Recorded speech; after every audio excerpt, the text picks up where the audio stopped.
अकबर के महल में कई कीमती सजावट की वस्तुएं थीं, लेकिन एक गुलदस्ते से अकबर को खास लगाव था। इस गुलदस्ते को अकबर हमेशा अपनी पलंग के पास रखवाते थे। एक दिन अचानक महाराज अकबर का कमरा साफ करते हुए उनके सेवक से वह गुलदस्ता टूट गया। सेवक ने घबराकर उस गुलदस्ते को जोड़ने की बहुत कोशिश की, लेकिन नाकाम रहा। हार कर उसने टूटा गुलदस्ता कूड़ेदान में फेंक दिया और दुआ करने लगा कि राजा को इस बारे में कुछ पता न चले। कुछ देर बाद महाराज अकबर जब महल लौटे तो उन्होंने देखा कि उनका प्रिय गुलदस्ता अपनी जगह पर नहीं है। राजा ने सेवक से उस गुलदस्ते के बारे में पूछा तो सेवक डर के मारे कांपने लगा। सेवक को जल्दी में कोई अच्छा बहाना नहीं सूझा तो उसने कहा कि महाराज, उस गुलदस्ते को मैं अपने घर ले गया हूं ताकि अच्छे से साफ कर सकूं। यह सुनते ही अकबर बोले, मुझे तुरंत वो गुलदस्ता ला कर दो। अब सेवक के पास बचने का कोई रास्ता नहीं था। सेवक ने महाराज अकबर को सच बता दिया कि वो गुलदस्ता टूट चुका है। यह सुनकर राजा आग बबूला हो गए। क्रोध में राजा ने उस सेवक को फांसी की सजा सुना दी। राजा ने कहा, झूठ मैं बर्दाश्त नहीं करता हूं। जब गुलदस्ता टूट ही गया था तो झूठ बोलने की क्या जरूरत थी। अगले दिन इस घटना के बारे में जब सभा में जिक्र हुआ तो बीरबल ने इस बात का विरोध किया। बीरबल बोले कि झूठ हर व्यक्ति कभी न कभी बोलता ही है। किसी के झूठ बोलने से अगर कुछ बुरा या गलत नहीं होता तो झूठ बोलना गलत नहीं है।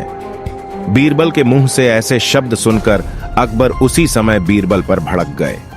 उन्होंने सभा में लोगों से पूछा कि कोई ऐसा है यहां जिसने झूठ बोला हो। सबने राजा को कहा कि नहीं, वो झूठ नहीं बोलते। यह बात सुनते ही राजा ने बीरबल को राज्य से निकाल दिया। राज दरबार से निकलने के बाद बीरबल ने ठान ली कि वो इस बात को साबित करके रहेंगे कि हर व्यक्ति अपने जीवन में कभी न कभी झूठ बोलता है। बीरबल के दिमाग में एक तरकीब आई, जिसके बाद बीरबल सीधे सुनार के पास गए। उन्होंने जौहरी से सोने की गेहूं जैसी दिखने वाली बाली बनवाई और उसे लेकर महाराज अकबर की सभा में पहुंच गए।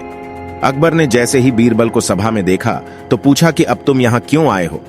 बीरबल बोले, जहां पनाह आज ऐसा चमत्कार होगा जो किसी ने कभी नहीं देखा होगा।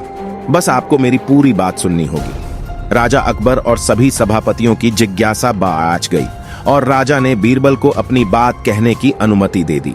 बीरबल बोले, आज मुझे रास्ते में एक सिद्ध पुरुष के दर्शन हुए। उन्होंने मुझे यह सोने से बनी गेहूं की बाली दी है और कहा कि इसे जिस भी खेत में लगाओगे वहां सोने की फसल उगेगी। अब इसे लगाने के लिए मुझे आपके राज्य में थोड़ी सी जमीन चाहिए। राजा ने कहा, यह तो बहुत अच्छी बात है, चलो हम तुम्हें जमीन दिला देते हैं। अब बीरबल कहने लगे कि मैं चाहता हूं कि पूरा राज दरबार यह चमत्कार देखे। बीरबल की बात मानते हुए पूरा राज दरबार खेत की ओर चल पड़ा।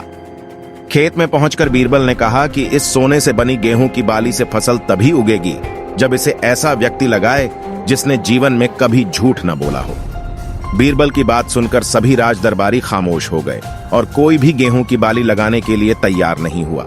राजा अकबर बोले कि क्या राज दरबार में कोई ऐसा व्यक्ति नहीं है जिसने अपने जीवन में कभी झूठ न बोला हो।